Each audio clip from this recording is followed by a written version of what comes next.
علیہ وسلم نے فرمایا جب رمضان المبارک کا مہینہ آتا ہے تو آسمان کے دروازے کھول دیے جاتے ہیں. دوسرے طریق میں آیا ہے جنت کے دروازے کھول دیے جاتے ہیں. تیسرے طریق میں آیا ہے رحمت کے دروازے کھول دیے جاتے ہیں. یہ سارے الفاظ بخاری اور مسلم میں ہیں. اور پھر ساتھ یہ الفاظ ہیں کہ جہنم کے دروازے، آگ کے دروازے بند کر دیے جاتے ہیں اور شیاطین جکڑ دیے جاتے ہیں. اچھا یہ آیا کہ شیاطین جو ہے وہ قید کر، اکثر لوگ سوال کر رہے ہوتے ہیں جی اگر شیاطین قید کر دیے جاتے ہیں پھر بھی چند لوگ ہیں جو نماز نہیں پڑھ رہے، چند نہیں اکثر لوگ نہیں پڑھ رہے ہوتے پھر بھی. تو میرے بھائی 11 مہینے تک جب شیطان نے پیڈل مارا ہے آپ کی سائیکل کو، اس کے بعد 1 مہینے نہ بھی مارے وہ، پھر بھی تھوڑی دور تک تو یہ معاملات چلیں گے نا. پھر سب سے بڑی چیز نفس ہے انسان کا، وہ ساتھ لگا ہوا. یہ سرکش شیاطین، بڑے بڑے شیاطین جو ہے وہ کر دیے جاتے ہیں. باقی جو انسان کے ساتھ شیاطین چھوٹے موٹے لگے وہ تو چلتے رہیں گے. اللہ تعالیٰ کی طرف سے خاص مدد آ جاتی ہے. باقی جڑے تھے پیڑے وہ کعبے بھی پیڑے. اگر کسی نے اپنی اصلاح خود نہیں کرنی ہے تو اس کی رمضان میں کوئی اصلاح نہیں ہونی ہے. اللہ تعالیٰ کی طرف سے ایک مدد مل جاتی ہے. اصل جو مسئلہ ہے وہ نفس کا ہے کہ انسان خود فیصلہ کرے کہ میں نے اللہ کے لیے کچھ کرنا ہے، تب فائدہ ہوگا.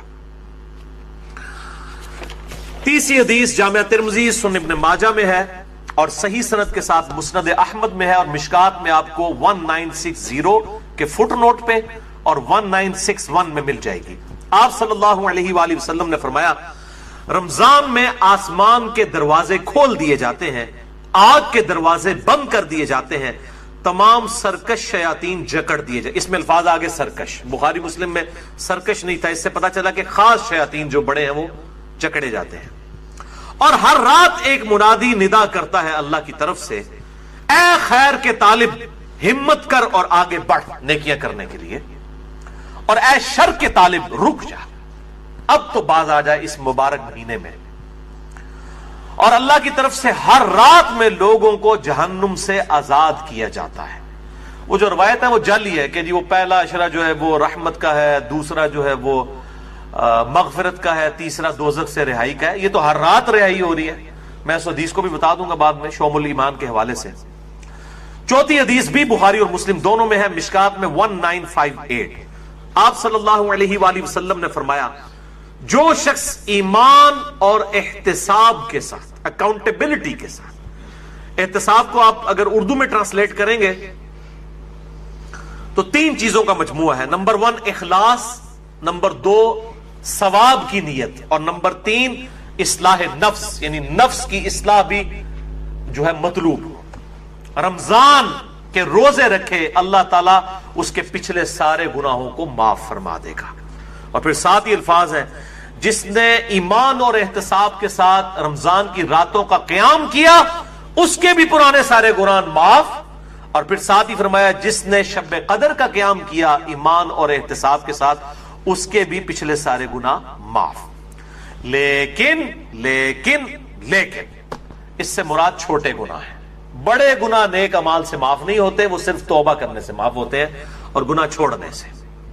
اس کے سپورٹ میں حدیث ہے صحیح مسلم کی، مشکات میں ہے، اس کا نمبر 564. آپ صلی اللہ علیہ وآلہ وسلم نے فرمایا اگر بڑے بڑے گناہوں سے بچا جائے تو 5 نمازیں، ایک نماز سے دوسری نماز تک، ایک جمعے سے دوسرا جمعہ اور ایک رمضان سے دوسرا رمضان درمیان کے گناہوں کا کفارہ ہے اگر بڑے گناہوں سے بچا جائے. تو نماز چھوڑنا تو خود بڑا گناہ ہے. یہ نہیں ہے کہ ایک جمعہ پڑھ لیا پھر اگلا جمعہ پڑھا پچھلے ساری معاف، نہیں، کبیرہ گناہوں سے بچا جائے. صحیح مسلم میں حدیث ہے، مشکات میں 569 اس کا نمبر ہے کہ بندے کے کفر اور اسلام کے درمیان فرق نماز ہے. تو نماز چھوڑنے سے تو بڑا کوئی گناہ نہیں ہے. تو ایک نماز سے دوسرا نماز کے درمیان گناہوں کا کفارہ بھی تب بنے گا جب دوسری نماز پڑھی جائے گی. 5ویں حدیث بھی بخاری اور مسلم کی متفق علیہ حدیث ہے، مشکات میں 1959. آپ صلی اللہ علیہ وسلم نے فرمایا رمضان مبارک میں ہر نیک عمل 10 سے 700 گناہ تک بڑھا دیا جاتا ہے. اس لیے ہم کوشش کرتے ہیں کہ زکوٰۃ رمضان کے مہینے میں دیں تاکہ زیادہ ثواب ملے. اور پھر زکوٰۃ ہوتی بھی لیونر ایئرز کے اعتبار سے، وہ سولر ایئرز کے اعتبار سے نہیں دینی ہوتی ہے، چاند کے مہینوں کے اعتبار سے دینی ہوتی ہے. تو وہ آسان ہو جاتا ہے حساب رکھنا. ویسے آپ ایک رمضان میں نکال لیں اور پھر پورا سال دیتے رہے، یا اگلے سال کی بھی پیشگی نکالی جا سکتی ہے۔ زکوٰۃ میں میں نے ڈیٹیل سے لیکچر مسئلہ نمبر 95A اور B دے دیا، جسے شوق ہو تو وہ دیکھیں۔ اور ساتھ ہی الفاظ ہیں بخاری و مسلم کے، اللہ تعالیٰ فرماتا ہے بے شک روزہ خاص میرے لیے ہے اور میں ہی اس کی جزا دوں گا۔ باقی نیکیوں کا تو پتہ چل جاتا ہے، روزہ انسان اور اس کے رب کے درمیان ایک راز ہے، اگر کسی شخص نے خود نہیں بتایا تو وہ چھپ کر کھا پی لے تو پتہ نہیں چلے گا۔ تو اللہ تعالیٰ ہمارا یہ میرے اور میرے بندے کے درمیان چونکہ خاص عبادت ہے، خاص میرے لیے ہے، میں اس کی جزا دوں گا۔ اور پھر ساتھ الفاظ ہیں، میرا بندہ اپنی خواہش اور کھانے کو میری وجہ سے ترک کرتا ہے۔ روزہ دار کے لیے دو خوشیاں ہیں، پہلی خوشی افطار کے وقت اور دوسری خوشی اس وقت جب وہ اپنے رب سے ملاقات کرے گا انشاءاللہ۔ اور پھر ساتھ ہی الفاظ ہیں، روزہ دار کی منہ کی بو اللہ تعالیٰ کو کستوری کی خوشبو سے بھی بڑھ کر عزیز ہے۔ پھر ساتھ ہی الفاظ ہیں، روزہ ڈھال ہے، یعنی ایک ڈھال ہے گناہوں سے بچنے کی۔ جب تمہارا روزہ ہو تو فحش گوئی اور گناہوں سے اجتناب کرو، اگر روزے کی حالت میں کوئی تم سے جھگڑا کرے تو اس سے کہہ دو کہ میں روزے کی حالت میں ہوں۔ اللہ تو ڈر، میرا بھی روزہ تیرا بھی روزہ یار، جان چھٹ۔ یعنی بجائے یہ کہ ترکی بترکی جواب دیا جائے، لڑائی کی جائے روزے کی حالت میں۔ ویسے روزے کی حالت میں انسان کی حالت بھی ایسی ہوتی ہے کہ انسان کہتا ہے یار کو نیڑے نہ ہی لگے، متھے نہ ہی لگے۔ خصوصاً عصر سے مغرب کا جو وقت ہے اس وقت بڑا مشکل ہوتا ہے، انسان کو گفتگو کرنے کو بھی دل نہیں کرتا، اسی لیے تقویٰ بھی حاصل ہوتا ہے، شہوت بھی ٹھنڈی ہوتی ہے، ہر چیز ٹھنڈی ہو جاتی ہے۔ ظاہر ہے جب انسان روزہ رکھتا ہے تو روزہ ڈھال ہے، جب تمہارا روزہ ہو تو فحش گوئی مت کرو، گناہوں سے بچو، اور جب کوئی جھگڑا کرنے لگے اسے کہہ دو کہ میرا روزہ ہے۔ چھٹی حدیث سنن نسائی اور مسند احمد میں ہے، مشکات میں 1962، آپ صلی اللہ علیہ وآلہ وسلم نے فرمایا، تمہارے پاس رمضان مبارک کا مہینہ آیا ہے، اللہ نے اس کے روزے تم پر فرض کیے ہیں، اس میں آسمان کے دروازے یعنی جنت کے دروازے کھول دیے جاتے ہیں، جہنم کے دروازے بند کر دیے جاتے ہیں۔ جنت کے 8 دروازے ہیں اور دوزخ کے 7، اور سرکش شیاطین جکڑ دیے جاتے ہیں۔ اس ماہ میں ایک رات ایسی ہے جو 1000 مہینوں سے افضل ہے، جو ہم پچھلی دفعہ مسئلہ نمبر نیو 44 میں ڈسکس کر چکے۔ جو شخص اس کی خیر اور بھلائی سے محروم ہو گیا واقعی ہر بھلائی سے محروم ہو گیا۔ اور میں نے شب قدر کو پانے کا آسان طریقہ بتایا تھا، وہ جسے شوق ہو تو وہ لیکچر دیکھ سکتا ہے۔ اچھا، اسی کانٹیکسٹ میں ایک مشہور حدیث ہے جو اکثر ڈاکٹر اسرار صاحب بھی بیان کرتے تھے، لیکن وہ سخت ضعیف روایت ہے۔ اس میں کافی الفاظ تو باقی احادیث بخاری مسلم میں اور اس میں بھی موجود ہیں، لیکن کچھ الفاظ جو ہے اس کے ضعیف ہیں۔ وہ شعب الایمان امام بیہقی کی کتاب سے ہے اور مشکات میں 1965 نمبر ہے کہ آپ صلی اللہ علیہ وسلم نے شعبان کی آخری رات میں صحابہ سے خطاب کیا کہ اب رمضان کا مہینہ شروع ہونے والا ہے اور یہ برکتیں ہیں، وہ ساری وہی ہیں جو ہم ڈسکس کر چکے۔ اس کے اینڈ پہ آتا ہے کہ اس کا پہلا عشرہ، پہلے 10 دن رحمت کے ہیں، دوسرے 10 دن جو ہیں وہ مغفرت کے ہیں، اور تیسرے 10 دن جو ہیں وہ دوزخ سے چھٹکارے کے ہیں۔ اور پھر لوگوں نے اس کے اوپر خود سے وہ دعائیں بھی ڈیوائز کر لی ہوئی ہیں، بالکل جعلی روایت ہے یہ۔ اور اس کے ایک طریق کے اندر علی بن زید مشہور ضعیف راوی ہے، اور دوسرے طریق میں سلیمان راوی جو ہے وہ منکر الحدیث ہے۔ منکر الحدیث وہ راوی ہے جس کی حدیثیں ترک کر دی جائیں، یہ شدید ترین جرح ہوتی ہے۔ اسی طریقے سے یہ اکثر رمضان سے پہلے بھی وہ یہ میسج چل رہا ہوتا ہے کہ جس نے رمضان کے چاند دیکھنے کی خوشخبری، تو یہ وہ سب جعلی جھوٹی روایتیں ہیں، اور اس طرح کی روایتیں بالکل آگے بیان نہ کیا کریں، ان کی کوئی اصلیت نہیں ہے، اللہ سے ڈر جائے۔ مسئلہ نمبر 36 ہے میرا ضعیف الاسناد اور من گھڑت احادیث کے فتنے کا تحقیقی جائزہ۔ 7ویں حدیث بھی بخاری اور مسلم دونوں میں، آپ دیکھ لیں اکثر حدیثیں بخاری اور مسلم سے ہیں، مشکات میں 1957، اس میں الفاظ ہیں کہ جنت کے 8 دروازے ہیں، ان میں سے ایک دروازے کا نام ہے الریان، جو خاص ان لوگوں کے لیے ہے جو روزہ دار ہیں، ان کو اس دروازے سے آواز دی جائے گی کہ جو دنیا میں روزہ رکھا کرتے تھے، الریان دروازے سے ندا کی جائے گی اور ان کو جنت میں اس دروازے سے داخل کیا جائے گا۔ اس کے علاوہ ذاکرین کے لیے ہے اور قتال کرنے والوں کے لیے، مختلف نیکیوں کے لیے دروازے آئے ہیں۔ الم تر کیف فعل ربک باصحاب الفیل، کیا تم نے نہیں دیکھا کہ تمہارے رب نے ہاتھی والوں کے ساتھ کیا سلوک کیا؟ الم یجعل کیدہم فی تضلیل، کیا اللہ نے ان کے مکر و فریب کو ناکام نہیں کر دیا؟ کتنے کر و فر کے ساتھ وہ بادشاہ آیا تھا کہ میں کعبے کو ڈھانے جا رہا ہوں، پھر بدماشی اس نے کی جو عبد المطلب تھے نبی علیہ السلام کے دادا، وہ خانہ کعبے کے اس وقت سردار تھے، یعنی مکے کے، ان کے اونٹ بھی ہانک کے لے گیا، تو یہ پھر گئے جا کے اونٹ واپس لیے، تو اس نے کہا اونٹ تو لینے آئے ہو تو کعبہ، میں تو کعبہ گرانے کے لیے، ان کا کعبہ جس کا ہے وہ اس کی حفاظت کرے گا۔ یعنی عبد المطلب کا جو یقین تھا نا کعبے کے بارے میں، وہ آج کی سعودی حکومت کا نہیں ہے، یہ میں آپ کو یہ بتانا چاہ رہا ہوں۔ تو اللہ تعالیٰ فرماتا ہے کہ دیکھو ہم نے ان ہاتھی والوں کے ساتھ کیا کیا، ان کے مکر و فریب کو ناکام کر دیا۔ وَأَرْسَلَ عَلَيْهِمْ طَيْرًا أَبَابِيلَ، اور ہم نے بھیج دیے ان پر پرندے، غولوں کے غول، تَرْمِيهِمْ بِحِجَارَةٍ مِّن سِجِّيلٍ، جو ان پہ رمی کرتے تھے، برساتے تھے ان پہ پتھر، کنکریاں، چھوٹے چھوٹے پتھر کی کنکریاں اوپر سے پھینک، بس انہوں نے پھینکے ہی ہے، ظاہر ہے انہوں نے کوئی گنیں نہیں تھی اٹھائی نہیں، اتنی بلندی سے اگر چھوٹا سا پتھر بھی پھینک دیا جائے تو سر وہ آپ کو پتا ہے، آپ کو آج سائنس بتائے گی نا کہ ہر سیکنڈ میں 9.8 میٹر پر سیکنڈ کی رفتار اس میں ایڈ ہوگی، ویلوسٹی جو گریویٹیشنل ایکسلریشن ہے۔ تو سر آپ اتنی سی بھی چیز اگر آپ بلندی سے پھینک دیں اور ہر سیکنڈ میں اس کی رفتار 9.8 میٹر فی سیکنڈ ایڈ ہوتی انڈر گریوٹی کہاں سے کہاں آ جائے۔ آپ کو میں بتاؤں، یہ جو میزائل ٹیکنالوجی ہے نا، میزائل میں دو چیزیں ہوتی ہیں نا، ایک اگلا حصہ اس کا ہوتا ہے جو میزائل والا جس میں وار ہیڈ ہوتا ہے، اور ایک پیچھے والا حصہ ہے جس کو راکٹ کہا جاتا ہے۔ راکٹ جو ہے وہ 40 سے 45 سیکنڈ کے بعد الگ ہو جاتا ہے میزائل سے۔ 45 سیکنڈ کتنے ہوتے ہیں، لیکن وہ اس کو اتنا ایکسلریشن دے دیتا ہے کہ اس کے بعد وہ 800 900 2000 کلومیٹر تک بھی چلا جاتا ہے۔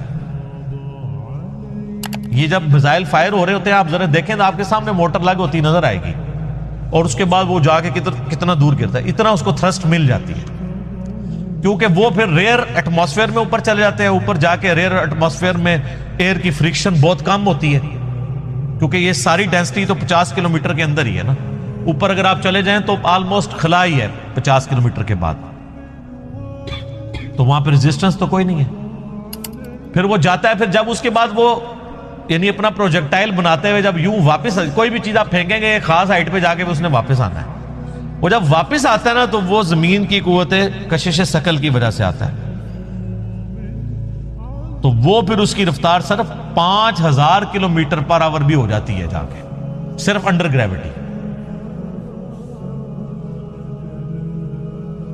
تو گولی کی رفتار تو بہت تھوڑی ہے، 60 کلومیٹر،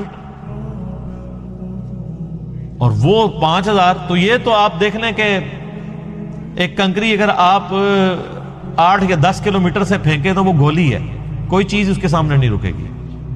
تو اللہ تعالیٰ ماتا ہے وہ برساتے رہے اللہ کے حکم سے کنکریاں، فَجَعَلَهُمْ كَعَصْفٍ مَأْكُولٍ، اور انہوں نے کھائے ہوئے بھوسے کی طرح کر دیا ہاتھیوں کو۔ یعنی ہاتھی اگر مرا پڑا ہو اور اس پہ آ کے چیلیں یا گدھ یا کوے آ کے اس کا گوشت کھائیں تو اینڈ پہ آپ کو کیا نظر آئے گا؟ اس کے ڈھانچے بھوسے کی فارم میں بکھرے ہوئے۔ تو یہ حالت ہو گئی ہاتھیوں کی، تو یہ بہت بڑا واقعہ تھا۔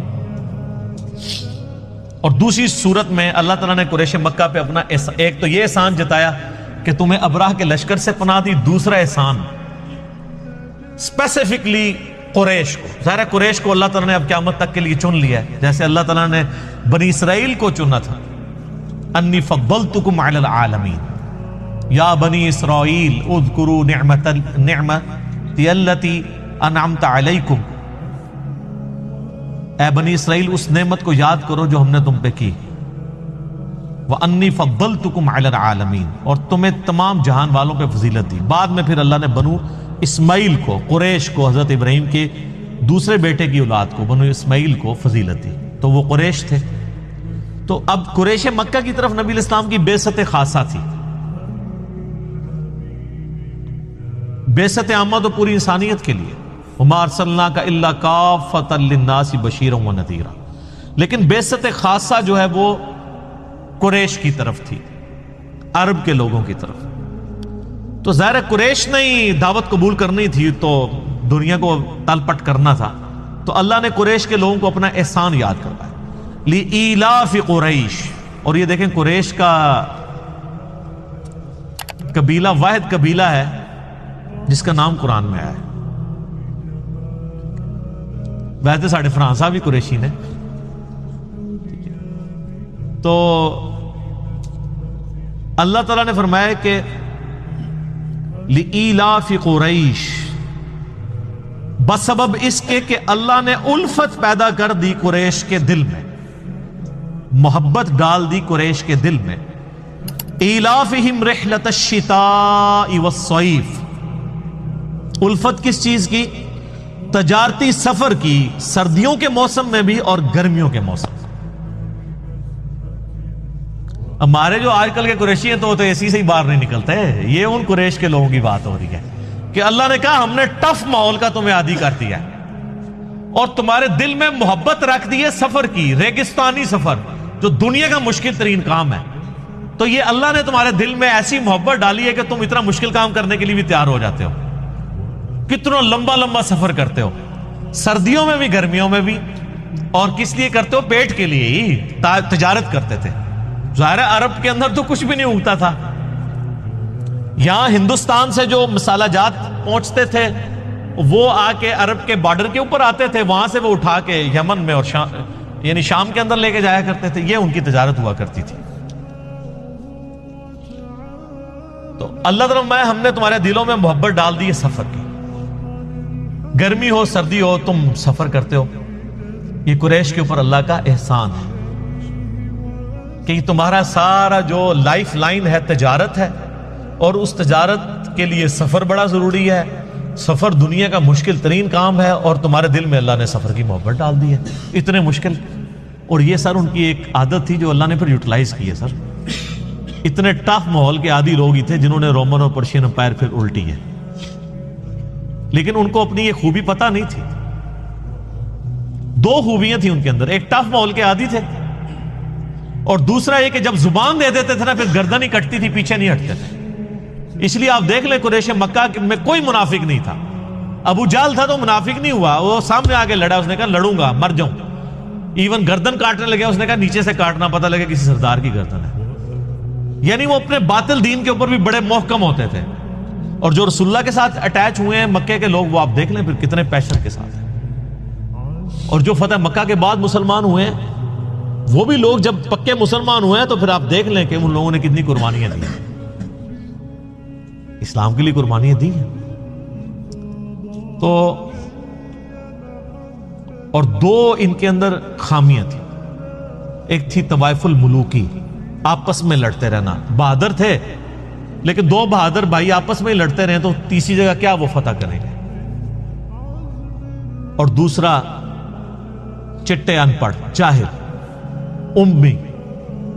اللہ نے یہ دو خامیاں ان کی دور کر دی، ان کے اندر اتفاق پیدا کر دیا، نبی علیہ السلام کی شکل میں ان کو ایک لیڈر دیا جس نے عرب کے لوگوں کو ایک جھنڈے کے نیچے جمع کر دیا۔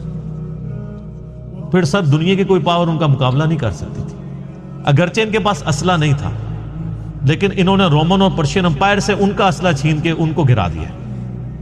ٹف ماحول کے عادی تھے، اور علم اللہ نے دے دیا، ان کی اپنی زبان میں ان کو کتاب دے دی قرآن۔ تو وہ لوگ جو ان کو امی اور جاہل کہا کرتے تھے، یہودی اور عیسائی، سر جس نے سورہ نساء، سورہ المائدہ، سورہ بقرہ پڑھی ہوئی ہے، سورہ آل عمران، اس کے سامنے کون سا یہودی پادری اور عیسائی پادری ٹھہر سکتا ہے دلائل میں، اور جبکہ اس کی اپنی زبان میں ہو اور عرب کے لوگوں نے وہ رٹی ہوئی ہو کتاب۔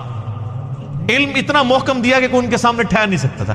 سر نجاشی کے دربار میں حضرت جعفر طیار نے صرف سورہ مریم ہی تلاوت کی تھی نا، تو سب کے اوپر سکتہ طاری ہو گیا تھا۔ کوئی حضرت جعفر نے کوئی تقریر تو نہیں یاد کی ہوئی تھی، سورہ مریم تھی جس میں بتایا گیا کہ بھئی عیسیٰ بن مریم کا سٹیٹس یہ ہے، یہ عقیدہ ہونا چاہیے۔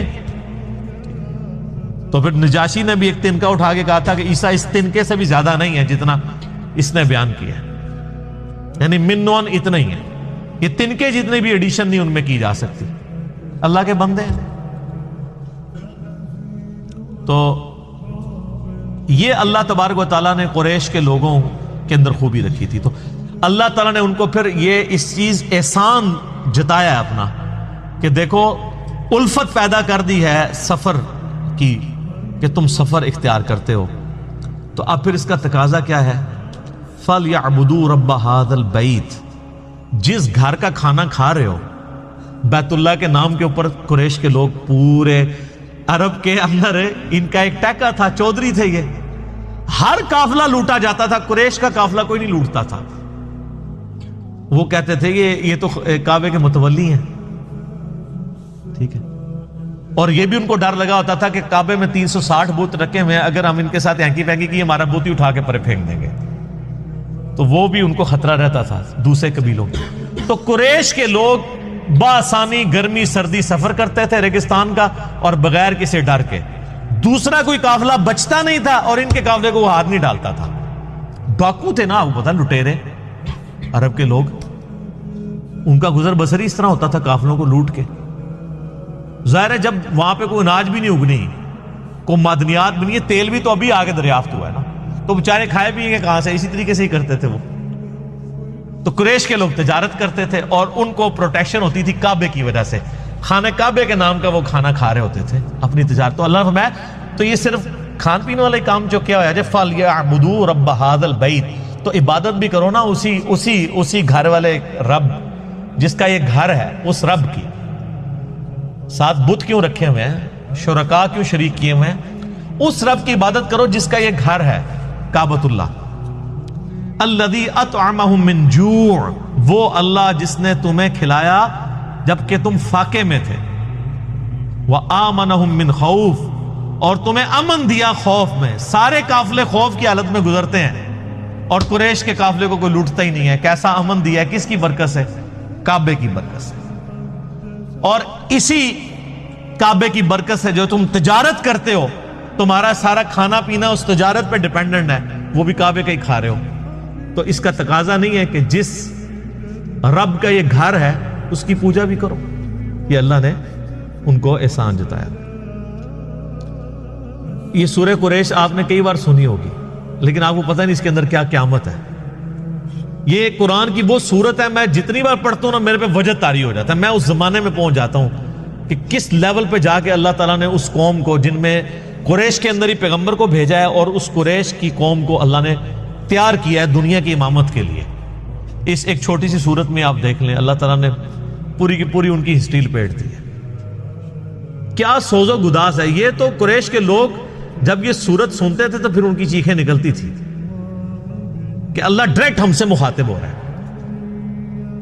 کہ دیکھو تمہیں اللہ تعالیٰ نے دنیا کی امامت کے لیے اٹھا لیا ہے. اس گھر کی وجہ سے سب کچھ کرتے تھے.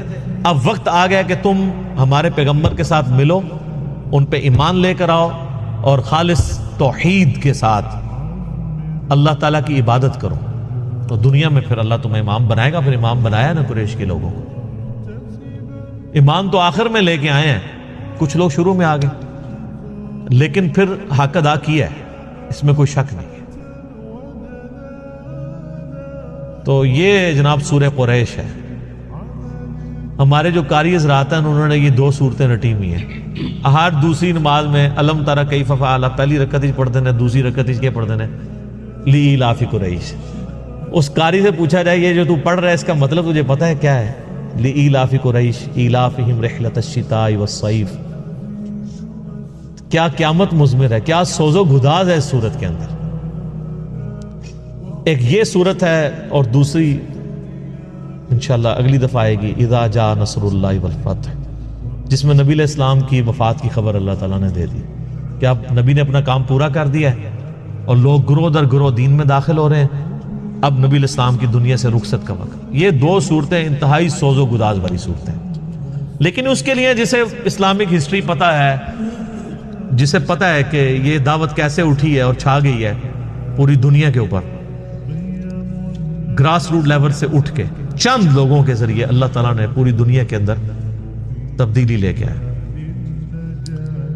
اگلی دفعہ انشاءاللہ آخری کلاس ہوگی ہماری، امید ہے انشاءاللہ. اللہ تعالیٰ سے دعا ہے جو حق بات میں نے کہی اللہ تعالیٰ ہمارے دلوں میں راسخ فرمائے. اگر جذبات میں میرے منہ سے کوئی غلط بات نکل گئی اللہ تعالیٰ ہمارے دلوں سے محو کر دے. ہمیں کتاب و سنت کی تعلیمات پر عمل کر کے دوسرے بھائیوں تک پہنچانے کی توفیق عطا فرمائے۔ اللہم صلی علی محمد وعلی آل محمد کما صلیت علی ابراہیم وعلی آل ابراہیم انک حمید مجید۔ اللہم بارک علی محمد وعلی آل محمد کما بارکت علی ابراہیم وعلی آل ابراہیم انک حمید مجید۔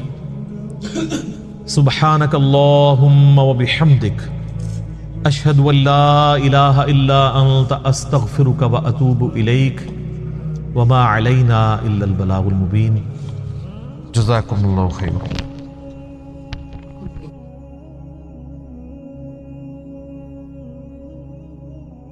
آپ صلی اللہ علیہ وآلہ وسلم نے فرمایا جب رمضان المبارک کا مہینہ آتا ہے تو آسمان کے دروازے کھول دیے جاتے ہیں۔ دوسرے طریق میں آیا ہے جنت کے دروازے کھول دیے جاتے ہیں۔ تیسرے طریق میں آیا ہے رحمت کے دروازے کھول دیے جاتے ہیں۔ یہ فوقیت حاصل ہے کہ رمضان المبارک کا جو ٹاپک ہے پورے قرآن میں صرف ایک ہی جگہ پہ ڈسکس ہوا ہے، پورے قرآن میں، اور وہ سورۃ البقرہ کا رکوع نمبر ہے 23۔ 6 آیات میں آیت نمبر 183 سے لے کر 188 تک، سورۃ البقرہ آیت نمبر 183 سے 188 تک جو آپ نے قرآن حکیم میں کھول رکھی ہے، اس میں رمضان المبارک کے ٹاپک کو ڈسکس کیا گیا ہے۔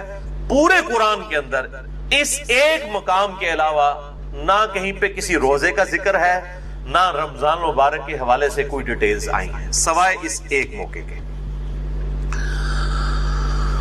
یہ 6 آیات انشاءاللہ ہم آج کور کریں گے، اور اس میں 6 آیات کے اندر 5 سب ٹاپکس ڈسکس ہوئے ہیں چھوٹے چھوٹے، میں وہ ساتھ ساتھ کلیریفائی کرتا چلا جاؤں گا۔ اعوذ باللہ من الشیطان الرجیم، بسم اللہ الرحمن الرحیم۔ سورۃ البقرہ رکوع نمبر 23 آیت نمبر 183 سے لے کر 188 تک۔ پہلے 2 آیات ہم ڈسکس کریں گے، آیت نمبر 183 اور 184، جس میں ٹاپک نمبر 1 ہے رمضان مبارک کی اہمیت اور مقصد کیا ہے اور اس کی فرضیت۔ اعوذ باللہ من الشیطان الرجیم، بسم اللہ الرحمن الرحیم۔ یا ایھا الذین آمنوا کتب علیکم الصیام، اے ایمان والو تم پر روزے فرض کیے گئے ہیں، کما کتب علی الذین من قبلکم، جیسا کہ تم سے جو پہلی امتیں گزری تھی ان پر بھی روزے فرض کیے گئے تھے۔ یہ امت محمدیہ صلی اللہ علیہ وآلہ وسلم کا خاصہ نہیں ہے، بلکہ جس طریقے سے نماز بھی اگلی امتوں پر فرض تھی اس کے طریقے میں فرق ہو سکتا ہے، اسی طریقے سے روزے بھی اگلی امتوں پر فرض کیے گئے تھے۔ اور مقصد کیا تھا؟ لعلکم تتقون، تاکہ تم متقی بن سکو۔ تقوی کا جو روٹ ورڈ ہے عربی میں وہ ہے وقا۔ وقا کہتے ہیں عربی میں بچنے کو، یعنی جس شخص کو یہ یقین ہو کہ کسی ہستی نے میری مرضی کے بغیر مجھے پیدا کیا ہے اور وہ میرے ساتھ کچھ بھی کرنے پر قادر ہے، اس کے خوف کی وجہ سے، اس کے ڈر کی وجہ سے گناہوں سے بچنا اور فرائض پر استقامت اختیار کرنا، یہ ہے تقوی۔ اب وہ گناہ حقوق العباد سے ریلیٹڈ بھی ہو سکتے ہیں اور حقوق اللہ سے ریلیٹڈ بھی ہو سکتے ہیں، اور فرائض بھی حقوق العباد سے ریلیٹڈ بھی ہو سکتے ہیں اور حقوق اللہ سے ریلیٹڈ بھی ہو سکتے ہیں۔ سورۃ الحجرات میں واضح طور پر آیا ان اکرمکم عند اللہ اتقاکم، بے شک تم میں اللہ تعالیٰ کے نزدیک سب سے عزت والا وہ ہے جو زیادہ متقی ہے، اور رمضان کا مقصد بھی تقوی ہے۔ اب مجھے ضمناً حدیث یاد آئی جو بخاری اور مسلم دونوں میں موجود ہے، کتاب النکاح چیپٹر میں یہ پہلی حدیث ہی آپ کو مل جائے گی، صحیح بخاری میں بھی، صحیح مسلم میں بھی اور مشکات میں بھی، نکاح والے چیپٹر میں، کہ آپ صلی اللہ علیہ وآلہ وسلم نے فرمایا اے نوجوانوں کے گروہ، تم میں سے جو نکاح کی استطاعت رکھتا ہو اسے چاہیے کہ وہ نکاح کرے، یہ چیز اس کے شرمگاہ کی حفاظت میں مدد کرے گی اور نگاہوں کو نیچا رکھنے میں اس کو سپورٹیو ہو، اور جو نکاح کی استطاعت نہ رکھتا ہو، یعنی فائنینشلی اس کو سپورٹ نہ کر سکتا ہو ازدواجی زندگی کو، تو وہ روزے رکھ کر اپنی شہوت کو ٹھنڈا کرے۔ یعنی روزہ جو ہے یہ تقوی کے حصول کا ایک ذریعہ ہے۔ ایام معدودات، گنتی کے چند دن ہیں، یہ رمضان کا جو مہینہ ہے اور روزے ہیں۔ فمن کان منکم مریضا، بس جو کوئی تم میں مریض ہو، اس میں بھی ایکسیپشن دے دی کہ اگر مریض ہو او علی سفر، یا وہ سفر میں ہو، فعدۃ من ایام اخر، تو وہ اپنی گنتی کو باقی دنوں میں پورا کر سکتا ہے۔ اب وہ سفر چاہے آرام دہ ہو یا غیر آرام دہ ہو، اس سے کوئی سروکار نہیں ہے، سفر میں وہ روزہ چھوڑ سکتا ہے، لیکن باقی دنوں میں گنتی پوری کرنی ہوگی۔ باقی اس کی ڈیٹیلز انشاءاللہ فقہی احکام و مسائل ہم اگلی نشست میں ڈسکس کریں گے۔ وَعَلَى الَّذِينَ يُطِيقُونَهُ فِدْيَةٌ طَعَامُ مِسْكِينٍ، اور وہ لوگ جو بڑی مشکل سے طاقت رکھتے ہیں روزہ رکھنے کی، یعنی بہت بوڑھے ہو چکے ہیں، بیمار ہیں، یا اسی طریقے سے کوئی حاملہ عورت ہے، کوئی دائمی مریض ہے شوگر وغیرہ کا، اس طرح کی جو صورتحال ہو، فِدْيَةٌ طَعَامُ مِسْكِينٍ، وہ فدیہ دے سکتا ہے مساکین کو۔ فَمَن تَطَوَّعَ خَيْرًا فَهُوَ خَيْرٌ لَهُ، اور جو کوئی اس سے بھی زیادہ اللہ کی راہ میں خرچ کرنا چاہے، یعنی ویسے تو ایک روزے کے بدلے ایک مسکین کو ایک وقت کھانا ہے، اگر کوئی زیادہ مساکین کو کھلانا چاہتا ہے، جتنا گڑ پاؤ گے اتنا ہی میٹھا ہوئے گا، تو اس کے لیے اتنا ہی بہتر ہے۔ وَأَن تَصُومُوا خَيْرٌ لَكُمْ، اور اگر تم روزہ رکھو تو اسی میں تمہارے لیے بہتری ہے۔ یہ نہ ہو کہ تھوڑی سی بیماری اور بہانہ کر کے کہو جی میں تو فدیہ ہی دے دینا، روزہ رکھنے کی کڑی لوڑ ہے۔ اِن كُنتُمْ تَعْلَمُونَ، اگر تم جانتے ہو، اگر تم جانتے ہو تو روزہ رکھنے میں ہی بہتری ہے۔ یعنی انسان سب سے بڑا خود اپنے اوپر جو ہے وہ گواہ ہے اور مفتی ہے، وہ بہتر سمجھتا ہے کہ مجھے کس طریقے سے چیزوں کو لے کر چلنا ہے۔ جیسے دنیاوی منفعت کے لیے وہ انسان چھوٹی چھوٹی چیزوں کا خیال رکھتا ہے، تو آخرت کے اعتبار سے بھی وہ خیال رکھے۔ اچھا، یہ جو آیت ہے وَعَلَى الَّذِينَ يُطِيقُونَهُ فِدْيَةٌ طَعَامُ مِسْكِينٍ، اس حوالے سے صحیح بخاری میں ایک حدیث ہے انٹرنیشنل نمبر کے مطابق 4505، جس میں ابن عباس کا قول ہے کہ یہ آیت منسوخ نہیں ہے، کیونکہ بعض اصحاب کا موقف ہے۔ صحیح بخاری میں 4507 نمبر حدیث آتی ہے جس میں ابن عمر کا قول ہے کہ یہ آیت منسوخ ہے، یعنی ان کا موقف یہ ہے کہ یہ پہلے آپشن تھی کہ جو شخص مال دے سکتا ہے وہ مال دے لے، اور جو روزہ رکھ سکتا ہے وہ روزہ رکھ لے، یہ دونوں آپشن ہے، یعنی مریض والا چکر نہیں، جو مالدار ہے وہ صرف مال دے دے، چاہے وہ صحت مند بھی ہے تو روزہ رکھنے کی ضرورت نہیں ہے۔ یہ ابن عمر کا موقف ہے 4507، جبکہ ابن عباس کا موقف صحیح بخاری میں 4505 ہے، وہ یہ کہتے ہیں کہ یہ آیت منسوخ نہیں ہے، بلکہ اس سے مراد وہ بوڑھا اور بوڑھی ہیں یا بیمار شخص جس کو صحت یاب ہونے کی امید نہیں ہے اور بڑی مشکل سے وہ روزہ رکھنے پر قادر ہے، اس کے لیے روزہ نبھانا مشکل ہے۔ جیسا کہ بعض کا شوگر کی بیماری ایسی ہو سکتی ہے کہ انسان کے لیے مشکل ہو جائے آج کے دور کے اندر، یا بڑھاپا خود بہت بڑی بیماری ہے، کوئی 80-90 سال کا کوئی بزرگ ہے اور وہ روزہ نہیں رکھ سکتا، تو اس کے لیے یہ آپشن ہے کہ وہ اس کے بدلے فدیہ دے دے، ایک وقت کا مسکین کو کھانا کھلا دے۔ صحیح بخاری میں آتا ہے انس بن مالک جب بوڑھے ہو گئے تھے، ان کی عمر 100 سال کے قریب تھی، تو روزانہ وہ ایک مسکین کو کھانا کھلایا کرتے تھے گوشت کے ساتھ، دال نال نہیں، گوشت نال، اللہ کی راہ میں گوشت کے ساتھ کھانا۔ اور یہ بھی آتا ہے کہ وہ بسا اوقات 30 مساکین کو اکٹھا بٹھا کر کھانا کھلا دیا کرتے تھے 30 کے 30 روزوں کا۔ تو یہ دونوں طرح آپشن موجود ہے، جس طرح بھی کر لیا جائے۔ میں انشاءاللہ اگلی دفعہ اس پہ ڈیٹیل بات کروں گا۔ اگلی آیت سورۃ البقرہ آیت نمبر 185 رمضان مبارک کی فضیلت اور روزوں کی فرضیت اور شرعی احکام سے ریلیٹڈ ہے، یہ سب ٹاپک ہے اس کا۔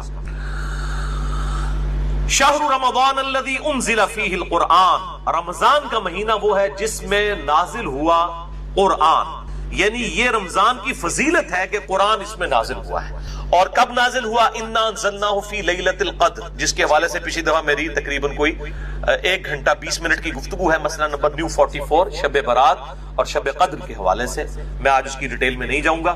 ہدی للناس، جو انسانیت کے لیے ہدایت ہے، وبینات من الہدی، اور اس میں ہدایت کے روشن دلائل موجود ہیں، والفرقان، اور حق اور باطل میں تمیز کرنے والی یہ کتاب ہے۔ یعنی اولڈ ٹیسٹمنٹ، نیو ٹیسٹمنٹ کے بعد یہ اب فائنل ٹیسٹمنٹ ہے، الفرقان، حق اور باطل میں تمیز کرنے والی کتاب۔ یہ قرآن حکیم کے اعتبار سے رمضان کو فضیلت حاصل ہے کہ رمضان مبارک میں اللہ تعالیٰ کی طرف سے آخری پیغام قیامت تک کے لیے انسانیت کے پاس جو آیا وہ اس مہینے میں نازل ہوا۔ اب یہ بڑا ڈیٹیل طرف ٹاپک ہے، اس پہ میرے 2 لیکچرز ہیں۔ مسئلہ نمبر 1 امام الانبیاء کی دعوت قرآن 2 گھنٹے کا، اور حال ہی میں ریکارڈ ہوا ہے مسئلہ نمبر 167 رسول اللہ صلی اللہ علیہ وآلہ وسلم کی اپنی امت کے خلاف گواہی۔ جو سورۃ الفرقان کی آیت نمبر 30 ہے، وقال الرسول یا رب ان قوم اتخذوا هذا القرآن مہجورا، اور رسول اللہ صلی اللہ علیہ وسلم شکایت کریں گے قیامت کے دن کہ اے اللہ میری قوم نے قرآن کو پیٹ کے پیچھے ڈال دیا تھا، یعنی قرآن کے نظریات کو چھوڑ دیا تھا۔ یہ بڑی سخت آیت ہے، اس کے کانٹیکسٹ میں نے تقریباً 2 گھنٹے کی گفتگو کی تھی، مسئلہ نمبر 167، جسے شوق ہو تو وہ دیکھے۔ فمن شہد منکم الشہر فلیصم، تو جو کوئی بھی تم میں رمضان کا مہینہ پائے تو اسے چاہیے کہ وہ رمضان کے روزے رکھے۔ ومن کان مریضا، اور جو کوئی مریض ہو، او علی سفر، یا سفر پر ہو، فعدۃ من ایام اخر، تو وہ یہ گنتی بعد کے دنوں میں بھی پوری کر سکتا ہے۔ اللہ تعالیٰ کی طرف سے آسانی ہے مسافر کے لیے اور مریض کے لیے۔ یرید اللہ بکم اليسر، اللہ تعالیٰ تو تمہارے لیے آسانی چاہتا ہے، ولا یرید بکم العسر، اور اللہ تعالیٰ تمہارے لیے مشکل نہیں چاہتا۔ لیکن مولوی آپ کے لیے مشکل چاہتا ہے، کبھی آپ کے لیے آسانی نہیں چاہے گا۔ اور عجیب طرح کی وہ لاجک سے، وہ نہیں جی اس زمانے تے سفر ہوندے سن جناب، وہ گھوڑیاں ہوتے تھے، اونٹ ہوتے، بڑے مشکل سفر سن، آج کل تو ٹرین میں سفر ہے اور ہوائی جہاز میں، آج کل روزہ نہیں چھوڑنا چاہیے۔ بھئی یہ قیامت تک کے لیے حکم باقی ہے، اللہ تعالیٰ نے آسانی دی ہے، چاہے ٹرین میں بھی سفر ہو، جہاز میں بھی، میں نے سارے سفر کیے ہوئے ہیں، سفر بہرحال سفر ہوتا ہے، بڑا مشکل ہوتا ہے سفر، تو اللہ تعالیٰ کی طرف سے دی ہوئی آسانی کو چھیننے کی کوشش نہ کرے۔ بخاری اور مسلم دونوں میں حدیث ہے، لوگوں کو آسانیاں بتاؤ، خوشخبریاں دو، ان کو متنفر نہ کرو دین سے۔ وَلِتُكْمِلُوا الْعِدَّةَ، اور اللہ تو چاہتا ہے کہ بس تم گنتی پوری کر لو، یعنی یہ جو 30 یا 29 مہینے میں جو 29 یا 30 روزے ہیں، یہ گنتی پوری کر لو، اور ظاہر ہے 29 سے کم نہیں ہوں گے، 30 سے زیادہ نہیں ہوں گے۔ ایک شخص اب رمضان المبارک سعودیہ سے رکھ کے آیا اور یہاں پر 30 روزے ہو جاتے ہیں، وہاں ایک دن پہلے روزہ ہے، اب اس کے یہاں پہنچتے یہاں 29واں ہے اور اس کا 30واں ہے، تو اب وہ 31واں روزہ نہیں رکھے گا۔ 31واں جو اس کا روزہ ہے، یہاں کا 30واں جو پاکستان کا بن رہا ہوگا، اس دن وہ روزہ نہیں رکھے گا، لیکن عید بھی نہیں کرے گا، عید مسلمانوں کے ساتھ ہی کرے گا، باقی مسلمانوں کے ساتھ، تو روزہ وہ چھوڑ دے گا، کیونکہ گنتی پوری کرنی ہے۔ اور چاند کا مہینہ بخاری اور مسلم میں آتا ہے، یا تو 30 دن کا ہوتا ہے یا 29 کا۔ وَلِتُكَبِّرُوا اللَّهَ عَلَى مَا هَدَاكُمْ، تاکہ تم تکبیر بلند کرو اس بات پر کہ اللہ نے تمہیں ہدایت دی، وَلَعَلَّكُمْ تَشْكُرُونَ، اور تاکہ تم اللہ تعالیٰ کا شکر ادا کرو۔ اور یہ دونوں کام ہم کرتے ہیں عید الفطر کے دن۔ روزوں کی جب گنتی پوری ہوتی ہے تو عید الفطر کے دن ہم تکبیرات بھی بلند کرتے ہیں، اللہ اکبر اللہ اکبر، لا الہ الا اللہ واللہ اکبر، اللہ اکبر وللہ الحمد۔ ادھر بھی ہے نا کہ تم اس کی تکبیر بیان کرو اور شکر ادا کرو، حمد بھی کرتے ہیں ہم اس کا، تکبیر بھی بلند کرتے ہیں، اور یہ تکبیرات اہل سنت اور اہل تشیع کے درمیان کامن ہے، مسلمانوں کا اجماع ہے ان تکبیرات کے اوپر۔ عید الفطر کے موقع پر آہستہ آواز میں پڑھی جائیں گی، اور عید الاضحیٰ یعنی بڑی عید، قربانی کی عید کے موقع پر بلند آواز سے۔ اب اگلی جو آیت ہے سورۃ البقرہ آیت نمبر 186، وہ تیسرا ٹاپک ہے رمضان المبارک کی روحانی منزل کا حصول۔ یہ بہت کریٹیکل آیت ہے، اس آیت پہ کم از کم میں 5 گھنٹے بول سکتا ہوں۔ فی الفل وَإِذَا سَأَلَكَ عِبَادِي عَنِّي فَإِنِّي قَرِيبٌ، اے میرے محبوب صلی اللہ علیہ وآلہ وسلم، جب میرے بندے آپ سے میرے متعلق سوال کرتے ہیں تو فرماؤ میں تمہارے بالکل قریب ہوں۔ اجیب دعوت الداعی اذا دعان، ہر پکارنے والے کی پکار کو سنتا ہوں جب وہ مجھے پکارتا ہے، لیکن شرط کیا ہے؟ فَلْيَسْتَجِيبُوا لِي وَلْيُؤْمِنُوا بِي لَعَلَّهُمْ يَرْشُدُونَ، لیکن لوگوں کو بھی چاہیے کہ وہ میرا حکم مانے اور مجھ پر ایمان لائیں جیسا کہ ایمان لانے کا حق ہے، تاکہ وہ ہدایت پا جائیں، رشد و ہدایت پا جائیں۔ یعنی یہ ون وے ٹریفک نہیں ہے، گاڈ کو رسپانس کریں گے پھر آگے سے رسپانس ملے۔ وَالَّذِينَ جَاهَدُوا فِينَا لَنَهْدِيَنَّهُمْ سُبُلَنَا، جو لوگ ہماری راہ میں کوشش کریں گے ہم ان کے لیے اپنی راہیں کھولیں۔ یہ نہیں ہے کہ انسان جو ہے وہ کوشش کوئی نہ کرے اور پھر کہے کہ اللہ تعالیٰ میرے ساتھ وہ والا معاملہ فرمائے، نہیں۔ جب میرے بندے آپ سے میرے متعلق سوال کریں فرما دیجئے میں تمہارے بالکل قریب ہوں، ہر پکارنے والے کی پکار کو سنتا ہوں جب وہ مجھے پکارے، لیکن لوگوں کو بھی چاہیے کہ میرا حکم مانے اور مجھ پر ایمان لائیں جیسا کہ ایمان لانے کا حق ہے۔ اب یہ بڑی امپورٹنٹ آیت ہے، اس کو میں نے ڈکلیئر کیا ہے انسانیت کا میگنا کارٹا۔ 13ویں صدی عیسوی کے اندر اور بعد میں پھر 17ویں صدی عیسوی کے اندر ریوائز کیا گیا۔ میگنا کارٹا ایک آئینی چارٹر تھا جو کنگڈم تھی انگلستان کی، اس کی طرف سے کہ بادشاہ پر عوام کے کیا حقوق ہیں، اور اس میں یہ تھا کہ ہر شخص کا یہ حق ہے کہ وہ بادشاہ وقت کا دروازہ کھٹکھٹا سکتا ہے۔ اسے کہا جاتا تھا میگنا کارٹا. انسانیت کا میگنا کارٹا یہ ہے کہ اللہ تعالیٰ فرماتا ہے کہ ہر شخص مجھ سے رابطہ کر سکتا ہے. جب میرے بندے میرے متعلق اے محبوب صلی اللہ علیہ وآلہ وسلم آپ سے سوال کریں تو آپ فرمائیے میں تمہارے بالکل قریب ہوں. اب یہ بڑا اچھا موقع تھا کہ جب میرے بندے آپ سے میرے بارے میں پوچھیں تو آپ فرما دیجئے کہ میں عرش کے اوپر ہوں. یہ بھی تو کہا جا سکتا ہے. جس طرح آج سلفیوں کو فکر پڑ جاتی ہے جی یہ وہ قریب کہہ دیا تو وہ کہیں وہ وحدت الوجود نہ ہو جائے, فلاں نہ ہو جائے, یہ نہ. یہ تو بڑا خطرناک موقع تھا, یہاں تو یہ بات ہی نہیں کرنی چاہیے. تو اس لیے میں نے اس اعتبار سے بڑے ہی ایکسٹریم رویے ہیں جہمیہ کی طرف سے بھی اور آج کے بعض سلفی علماء کی طرف سے بھی, یہ بہت ایکسٹریم رویے ہیں. اللہ تعالیٰ اپنے عرش پر مستوی ہے جیسا کہ اس کی شان کے لائق ہے, اور وہ عرش پہ ہوتے ہوئے ہمارے ساتھ ہے جیسا کہ اس کی شان کے لائق ہے. اس کی تعویل کرنا جو ہے 11,000 وولٹ کو ہاتھ ڈالنے والی بات ہے. ورنہ صحیح مسلم میں حدیث ہے کہ ہر شخص کا دل رحمان کی 2 انگلیوں میں. یہ کہتے ہیں جی وہ اگر آپ کہیں گے اللہ ہمارے ساتھ ہے, جب آپ ٹوائلٹ جاتے ہیں اس وقت بھی اللہ ہوتا ہے, تو ان سے آگے پھکی والا سوال کریں کہ جب آپ ٹوائلٹ میں جاتے ہیں اس وقت رحمان کی 2 انگلیوں میں اللہ آپ کا دل ہوتا ہے.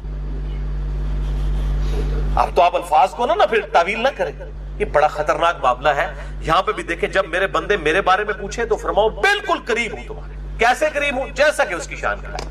اس حوالے سے ایک میرا کلپ ہے جس میں میں نے حنفیوں اور سلفیوں دونوں کے ایکسٹریم رویوں کا رد کیا, کیونکہ حنفی بعض کا بالکل جہمیوں والا عقیدہ پروپیگیٹ کرتے ہیں اور بعض سلفی, ساروں کی نہیں میں بات کر رہا, بعض سلفی جو ہے بالکل مجسمہ والا عقیدہ پروپیگیٹ کرتے ہیں. میرا ایک کلپ ہے یوٹیوب پہ, آپ لکھیں رومن میں اللہ کہاں ہے یا انگلش میں لکھ دیں ویئر از اللہ, سب سے ٹاپ پہ میرا وہ کلپ انشاءاللہ کھل جائے گا, جس میں میں نے میرا خیال 12-13 منٹ میں یہ معاملہ کلیئر کیا ہے. تو میں یہ کسی موقع پہ بھی نہیں چھوڑوں گا کہ میں یہ ضرور ایڈریس کروں گا کہ اللہ تعالیٰ کے بارے میں عقائد اس طریقے سے پروپیگیٹ نہ کریں کہ وہ قیامت والے دن تھوڑے گاٹے فٹ ہو جائیں.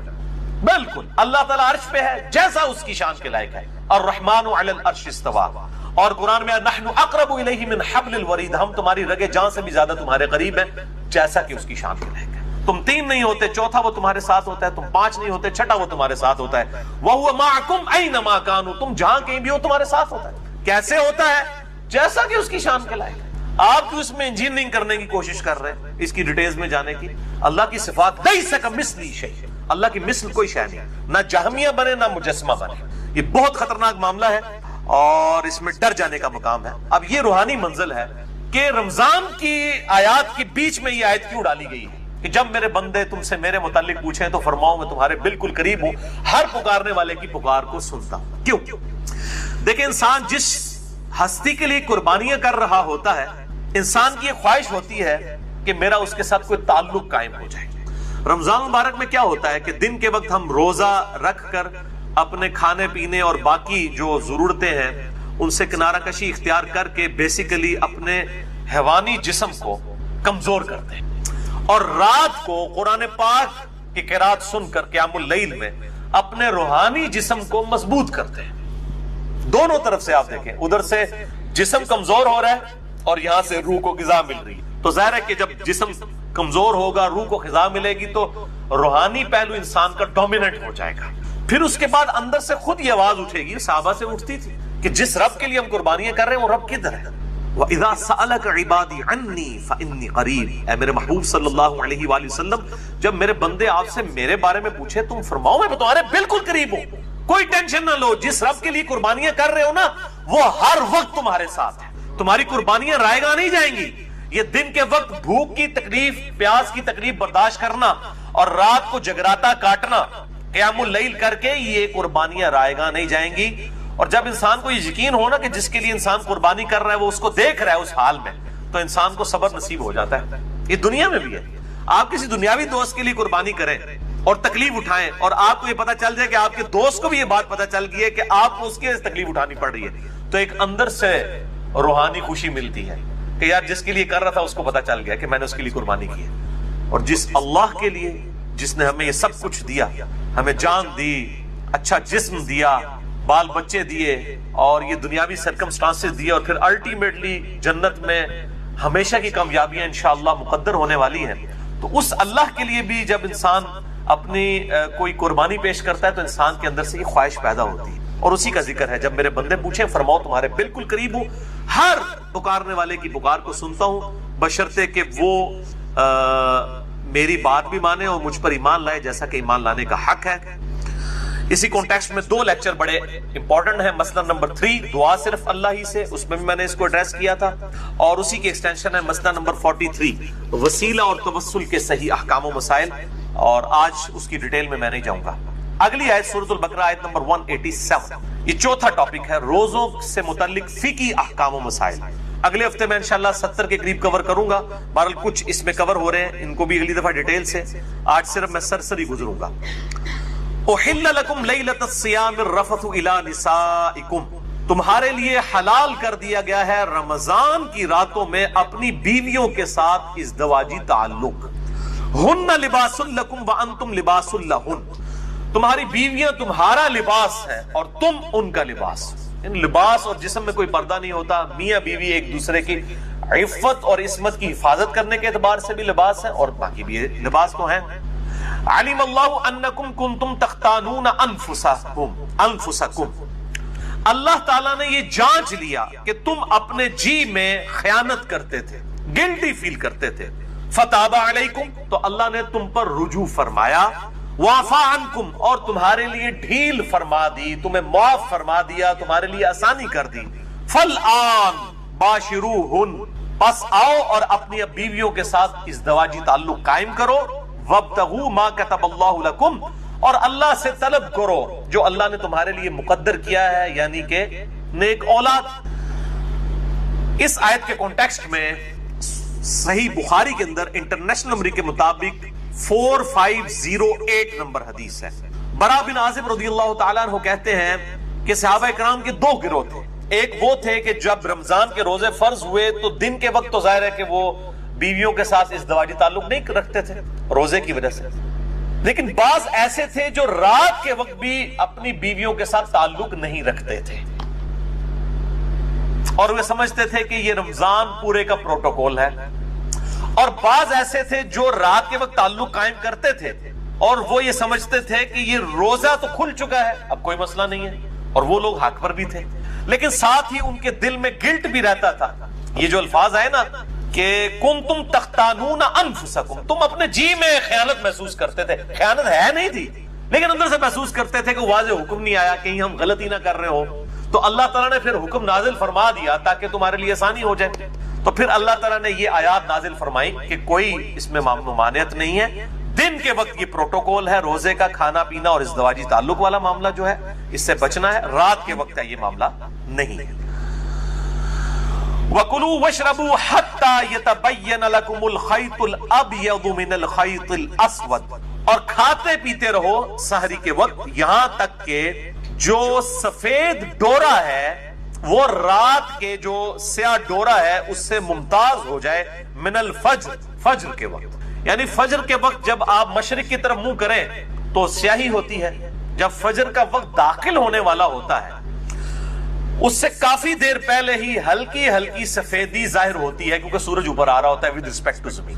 اس کو ہم کہتے ہیں صبح کاذب، یعنی جھوٹی صبح. اس کے بعد پھر وہ روشنی ذرا نمایاں ہوتی ہے اور بالکل سفید افق پہ پھیل جاتی ہے. اس سے اوپر بلیک ہوتا ہے سارا معاملہ اور نیچے ہوتا ہے سفید. اس کو ہم کہتے ہیں صبح صادق. اس وقت فجر کا وقت داخل ہو جاتا ہے.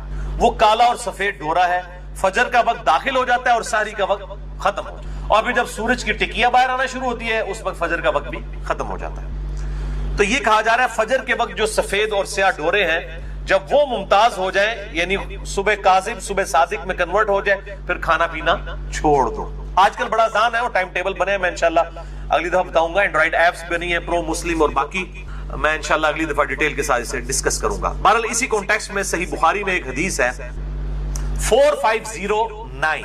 عدی بن حاتم کہتے ہیں کہ جب میں نے یہ آیت پڑھی تو انہوں نے اپنے تکیے، اپنے سرہانے، ایک سفید رنگ کا دھاگا اور ایک کالے رنگ کا دھاگا رکھ لیا اور وہ رات کے اندھیرے میں اس کو دیکھتے رہتے تھے. جب ان دونوں کا کلر واضح ہو جاتا تھا نا تو وہ کہتے تھے اچھا اب سحری کا وقت ختم ہو گیا.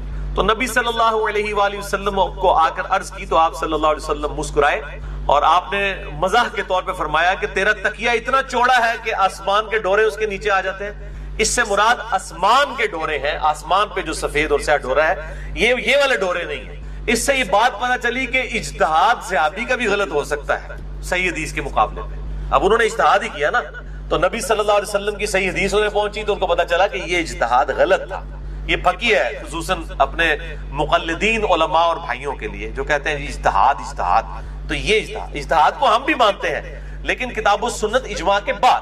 اجتہاد تو صحابی کا بھی غلط ہو سکتا ہے کتاب و سنت کے مقابلے میں. وہ صحابی کا اجتہاد ہی تھا نا کہ کالا اور سفید ڈورا, انہوں نے اپنے دماغ سے سوچا, لیکن اللہ کے نبی کی حدیث آئی, آپ نے فرمایا کہ نہیں اس سے مراد وہ ہے.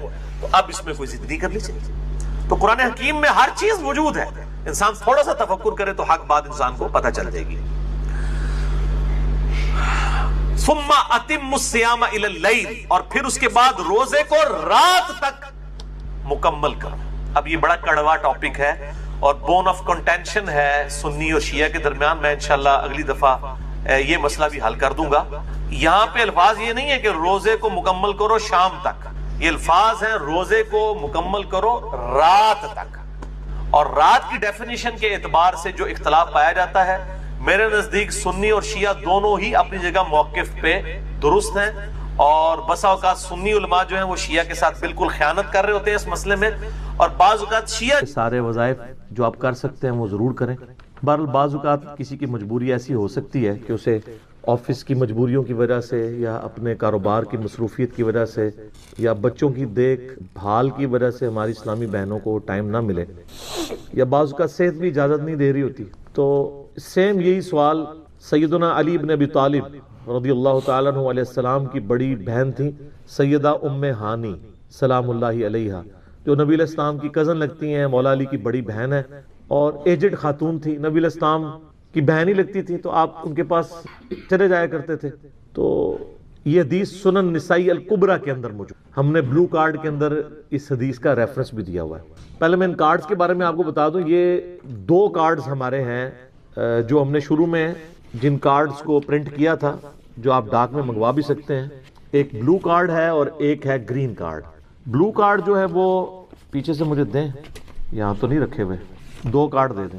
بلو کارڈ جو ہے وہ صبح شام کے اذکار ہیں, اور گرین کارڈ جو ہے وہ فرض نماز کے بعد کے اذکار ہیں. ان کے میں نے بڑی حکمت کے ساتھ کلر کوڈنگ کی ہوئی ہے. یہ بلو کارڈ ہے, یہ آپ کو PDF اس کا ahlsunnatpak.com سے آپ ڈاؤن لوڈ کر سکتے ہیں. ایپ بھی بنی ہوئی ہے, ہارڈ کاپی بھی ہماری اکیڈمی سے آپ منگوا سکتے ہیں. فون صبح 9 سے لے کے 5 بجے تک آن ہوتا ہے, +92 کے کوڈ کے ساتھ 32159000162 032159000162. بلو کارڈ میں حکمت ہے. آپ بتا, بلو کارڈ دنیا کا ایک بلو کارڈ ہے, وہ ہے UK میں ورک پرمٹ کو بلو کارڈ کہتے ہیں. یہ آخرت کا بلو کارڈ ہے, صبح شام کے سنت اذکار, اکثر بخاری مسلم سے. دوسرا کارڈ ہے یہ گرین کارڈ, آخرت کا. دنیا کا بھی گرین کارڈ ہوتا ہے, وہ تو سب کو ہی پتا ہے, امریکن نیشنلٹی. یہ آخرت کا گرین کارڈ, فرض نماز کے بعد سنت اذکار. پھر میں نے ایک مختصر کارڈ بھی بلو کارڈ میں سے نکالا, یہ اورنج کارڈ, جادو ٹونا, وبائی امراض, قدرتی حادثات سے بچنے کے سنت وظائف. یہ سب آپ کو PDF فارم میں اویلیبل ہیں, فریلی آپ ڈاؤن لوڈ کر کے. اس میں صرف 5 اذکار ڈالے تھے. جو بلو کارڈ پورا نہیں پڑھ سکتا کم از کم یہ پڑھ لے, تو اس کے لیے اس معاملے میں انشاءاللہ تعالی آسانی ہو جائے گی. تو یہ تینوں کارڈ جو ہے نا جی, کوشش تو کریں کہ یہ کارڈ روزانہ آپ لوگ پڑھیں, آپ کے لیے بینیفیشری ہوں گے انشاءاللہ تعالی.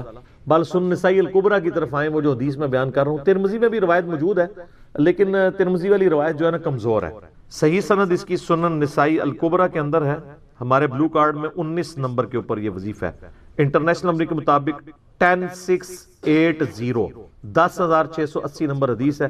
سیدہ ام ہانی کہتی ہیں, یا رسول اللہ میں بوڑھی ہو گئی ہوں, لمبے وظیفے مجھ سے کوئی نہیں ہوتے, مجھے کوئی ایک وظیفہ ایسا بتا دیں جو میں کر لوں, میرے لیے کفایت کرے. سر جو وظیفہ پھر لیا ہے نا مولا علی کی بہن نے, وہ ایسا وظیفہ ہے کہ مجھے ابھی تک اتنا تگڑا اور کوئی وظیفہ نہیں احادیث میں نظر آیا جس کی اتنی فضیلت ہو. آپ علیہ السلام نے فرمایا 100 دفعہ روزانہ سبحان اللہ پڑھ لیا کرو, تمہیں 100 غلام آزاد کرنے کا ثواب ملے. سر روزہ اگر آپ توڑ بیٹھیں تو ایک غلام آزاد کرنا پڑتا ہے, تو 100 روزوں سے بھی کے برابر یہ آپ سمجھ لیں. 100 دفعہ الحمدللہ پڑھ لیا کرو, تمہیں 100 گھوڑے اللہ کی راہ میں جہاد کے لیے بھیجنے کا ثواب ملے. 100 دفعہ اللہ اکبر پڑھ لیا کرو, تمہیں 100 اونٹ اللہ کی راہ میں بھیجنے کا, قربان کرنے کا, نہر کرنے کا ثواب ملے گا. 100 اونٹ, سر ایک اونٹ کی قیمت آلموسٹ 2-2.5 لاکھ روپے, کروڑوں روپے کا وظیفہ ہے جی, ملینز آف ڈالرز کا یہ وظیفہ ہے فری میں. اور 100 دفعہ لا الہ الا اللہ پڑھ لیا کرو, یہ زمین و آسمان کے درمیان جتنا فاصلہ ہے اس کو ثواب سے بھر دے. سر لا الہ الا اللہ کے پھر برابری کون کر سکتا ہے؟ وہ حدیث بطاقہ ہے نا، کاغذ کے پرزے والی حدیث جامعہ ترمذی میں، کہ ایک شخص کے 99 دفاتر گناہوں کے کھولے جائیں گے اور نامہ مال تل رہا ہوگا، تو اللہ تعالیٰ فرمائے گا میں کسی کے ساتھ ناانصافی نہیں کرتا. دوسری طرف ایک کاغذ کا ٹکڑا ڈالا جائے گا جس پہ لا الہ الا اللہ لکھا ہوگا. وہ شخص کہے گا یہ ایک ٹکڑا کیا کر سکتا ہے، بس وہ رکھنے کی دیر ہوگی وہ پڑھنا بھاری ہو جائے گا. اللہ کے نام سے تو وزنی کوئی چیز نہیں ہو سکتی. اسے کہتے ہیں کاغذ کے پرزے والی حدیث. اس کے لیے جنت کا حکم ہو جائے گا.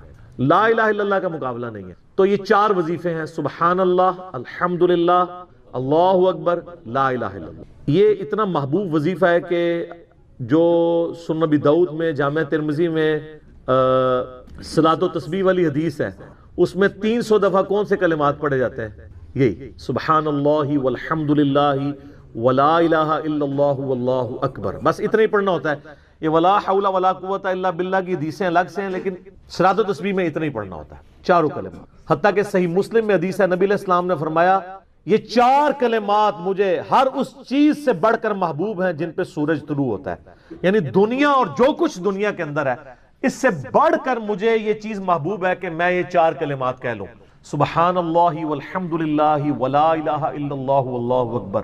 اور صحیح مسلم کی ایک اور حدیث ہے کہ نبی علیہ السلام نے فرمایا اللہ تعالیٰ کو اس سے بڑھ کر کوئی اور کلمات محبوب نہیں ہے.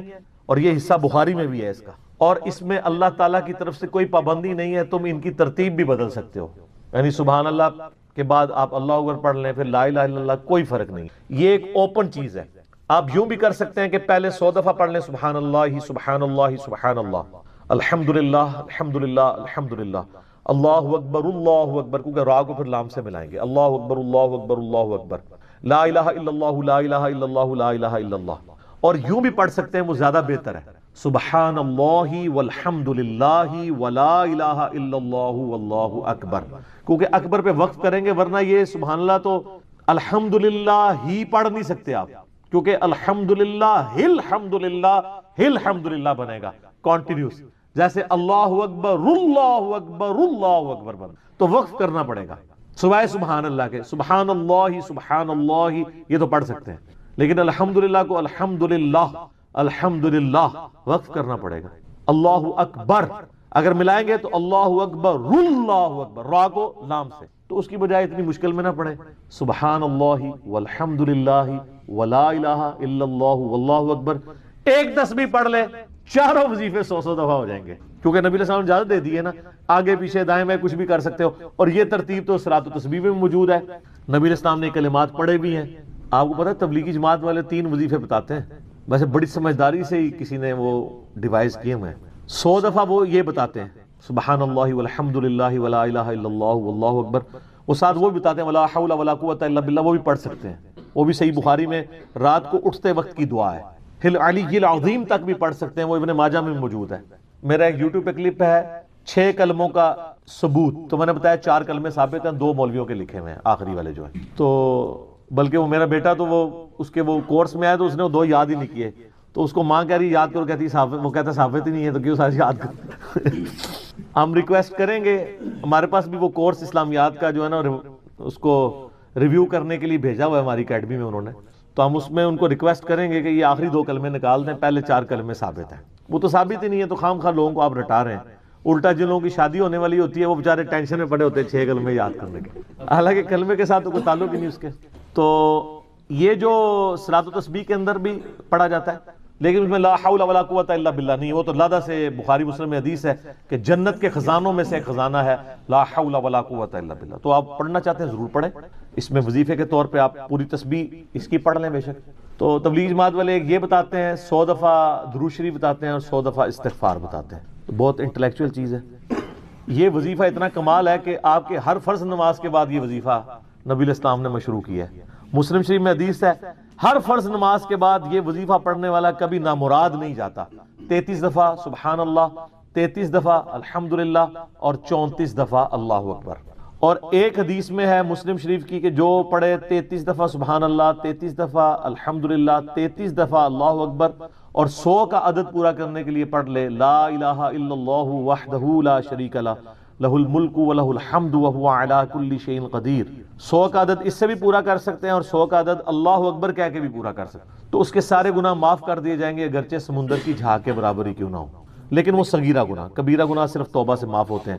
وہ صحیح مسلم میں حدیث ہے کہ اگر بڑے گناہوں سے بچا جائے تو ایک جمعے سے دوسرا جمعہ، ایک رمضان سے دوسرا رمضان اور ایک نماز سے دوسری نماز درمیان کے گناہوں کا کفارہ بن جائے گی. لیکن جو نماز ہی نہیں پڑھتا تو جمعہ پڑھتا رہے تو وہ تو بڑے گناہوں سے نہیں بچا ہوا نا. مسلم شریف میں حدیث ہے بندے کے کفر اور اسلام کے درمیان فرق نماز ہے.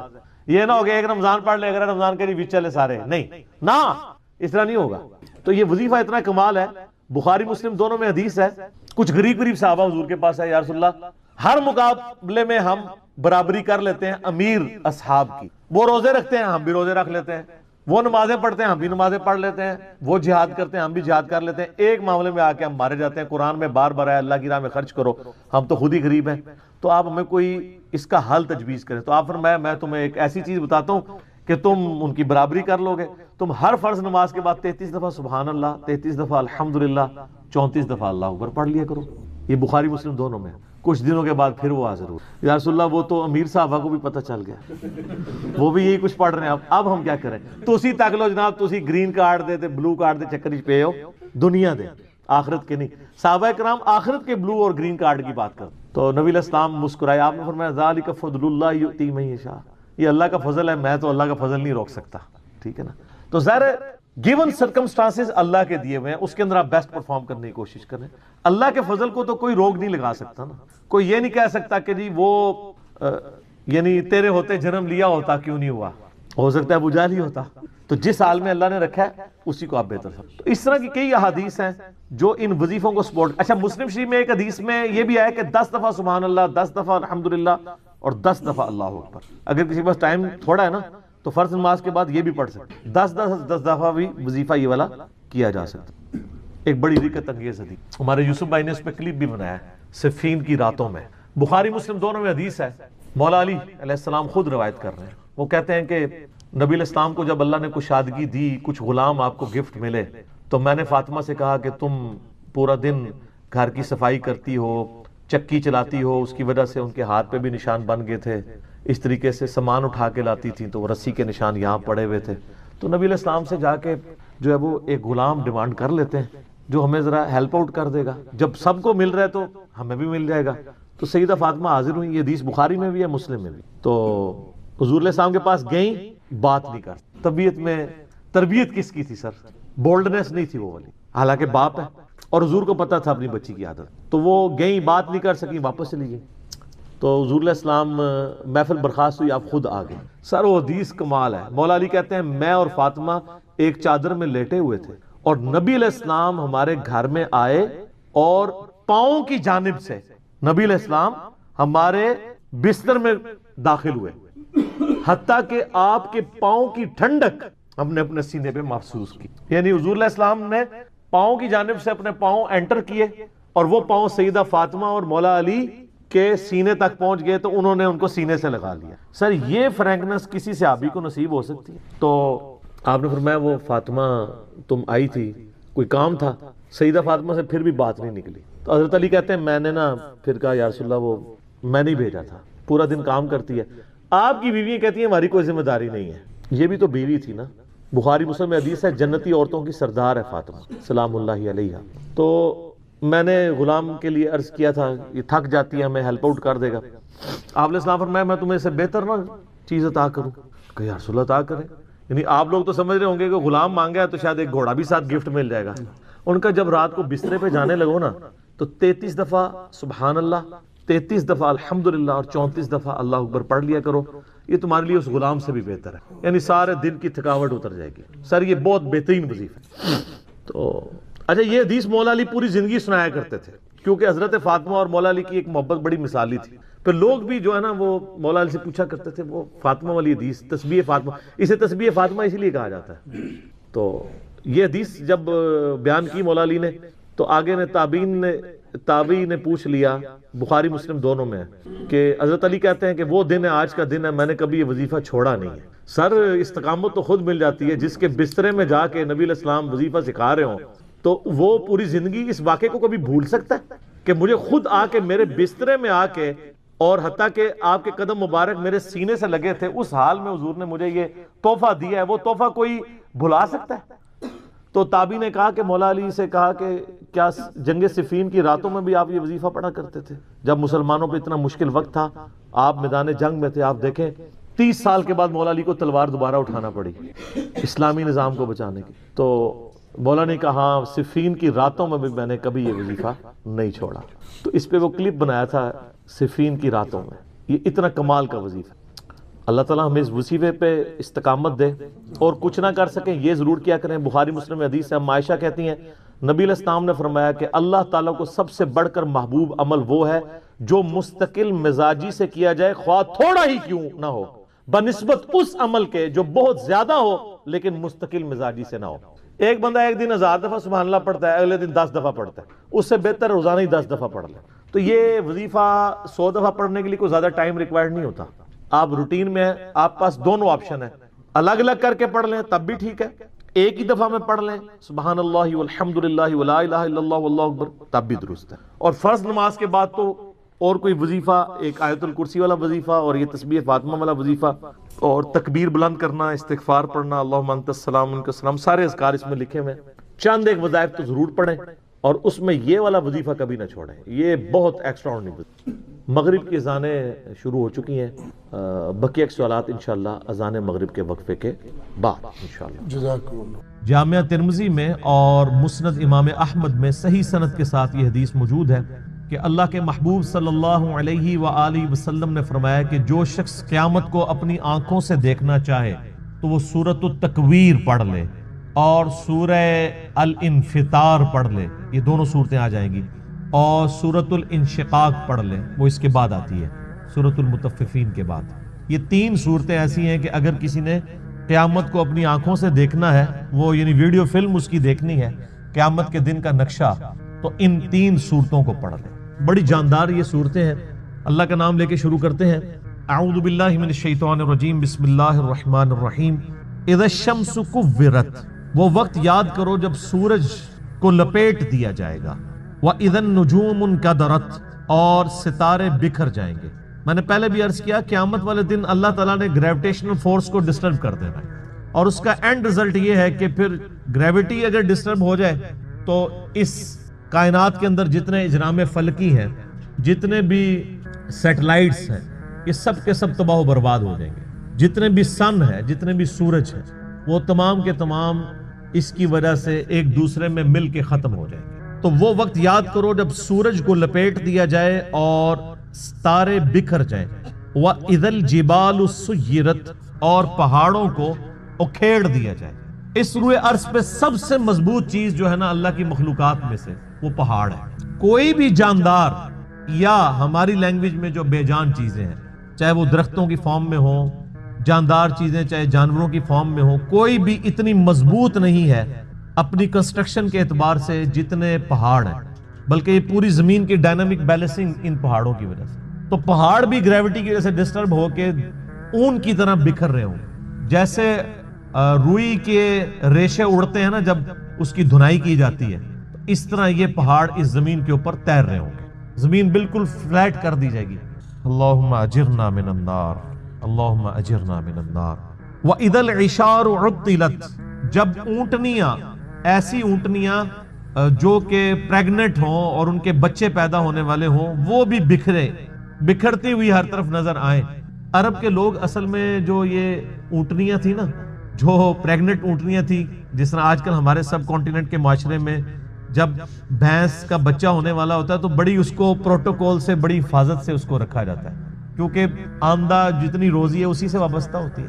تو عرب کے لوگوں میں اونٹ کی بڑی اہمیت تھی، اونٹ کے بغیر تو ان کی زندگی سمجھ لے کسی بھی راستے پہ، سفر پہ گزر نہیں سکتی تھی، کیونکہ اونٹ کو اللہ نے ایسی کوالٹیز دی ہیں جو دنیا میں اور کسی جانور کے پاس نہیں ہے۔ 1 مہینے تک بغیر پانی پیے وہ سفر کر سکتے، یہ کوالٹی تو کسی بھی جاندار کی نہیں ہے، وہ سٹور کر لیتا ہے پانی اپنے اندر۔ تو جب اونٹنی جو ہے وہ پریگننٹ ہوتی تھی، حاملہ ہوتی تھی، تو وہ بڑی اس کی حفاظت رکھتے تھے کہ اب اولاد ہوگی اس کی تو ہم نے اس کو آگے لے کے چلنا ہے۔ تو عرب کے لوگوں کو اسی چیز کی طرف توجہ دلائے گی کہ جس اونٹنی کو تم بڑا ایسٹ سمجھتے ہو اپنی زندگی میں، وہ قیامت والے دن وہ پریگننٹ اونٹنیاں بھی گویا کہ اس طرح بکھر رہی ہوں گی، ان کا مالک بھی ان سے بے خبر ہوگا۔ اونٹنیاں کیا، سورہ الحج کے شروع میں آیا کہ جو ماں ہے وہ بھی اپنے بچے کو بھول جائے گی، ہر چیز، ہر انسان نشے کی حالت میں دکھائی دیتا ہوگا، حالانکہ وہ نشے میں نہیں ہوگا بلکہ اللہ کا عذاب شدید ہوگا۔ یہ سورۃ الحج کی شروع کی آیات ہے، میں نے سورۃ القیامہ میں بھی کور کی تھی، آج کراس ریفرنس کے طور پہ ان کو میں نے صرف کوٹ کر دیا، آپ خود پڑھ لیجئے گا۔ وَإِذَا الْوُحُوشُ حُشِرَتْ، جب سارے وحشی جانور بھی یکجا کر دیے جائیں گے، یعنی اللہ کا ایسا خوف ہوگا کہ وحشی جانور بھی سہمے میں ہوں گے، ورنہ آپ سوچ سکتے ہیں کہ بکری اور شیر ایک جگہ پہ جمع ہوں اور شیر بکریوں پہ حملہ آور نہ ہو، یہ دوسرے وحشی جانور بھی آپ کو دیکھیں کہ آپس میں لڑتے ہیں، شیر اور چیتوں کی لڑائی ہو جاتی ہے، مگر